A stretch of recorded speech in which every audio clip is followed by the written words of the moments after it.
বাহিরে বের হলে বায়না আর বায়না, সব বায়না পূরণ করতে হবে তার। আর বায়না পূরণ করবোই বা না কেন বলেন? একটা মাত্র মেয়ে আমার।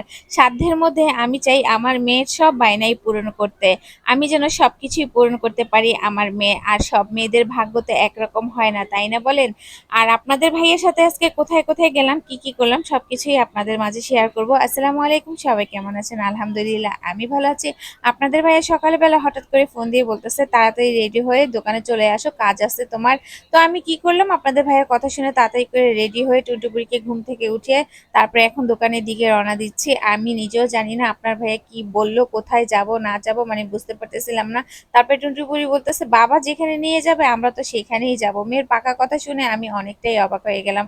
তারপরে আপনাদের ভাইয়ের দোকানে আসলাম, আসার পরে তারপরে বলতেছে আমাকে আজকে তোমার ব্যাংকে একটু কাজ আছে, আমার সাথে যেতে হবে।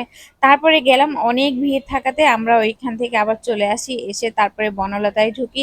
আমাদের মিরপুর বনলতা, এটা তো আপনারা কম বেশি সবাই চিনেন, মিরপুরের আশেপাশে যারা আছেন আর কি, মিরপুর 11 নম্বরের আশেপাশে যারা আছেন সবাই তো এই জায়গাটা চিনেন।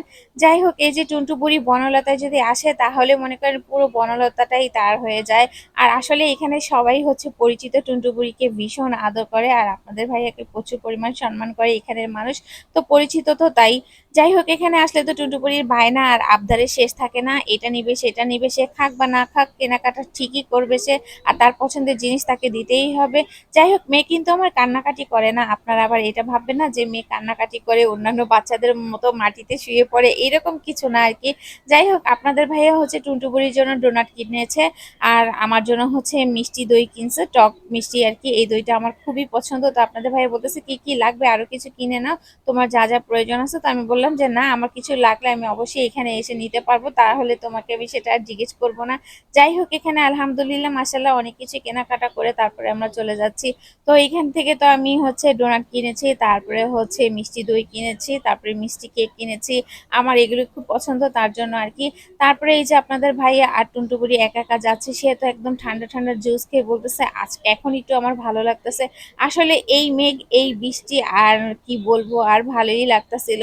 কিন্তু একটুখানি বৃষ্টি পড়লে দেখা যায় অনেক গরম মানে লাগে, এরকম একটা অবস্থা। মানে রাস্তার যে ধুলাবালি যে গরমটা আছে ওই গরমটা এসে শরীরে লাগে। তো আপনাদের ভাইয়া ওই যে দেখেন আমাদেরকে রেখে সে আবার ব্যাংকে চলে যাচ্ছে, আর আমরা এখানে হচ্ছে একা একা যাচ্ছি মা আর মেয়ে। আসলে আপনাদের ভাইয়াকে আবার একা রেখে আমাদের মনটা অনেক খারাপ হয়ে গেছিল, কি করব, বাসায় তো অনেক কাজ আছে। তো আজকের ভিডিও এ পর্যন্ত, সব ভালো থাকবেন সুস্থ থাকবেন, আমাদের জন্য দোয়া করবেন। আল্লাহ হাফিজ, আসসালামু আলাইকুম।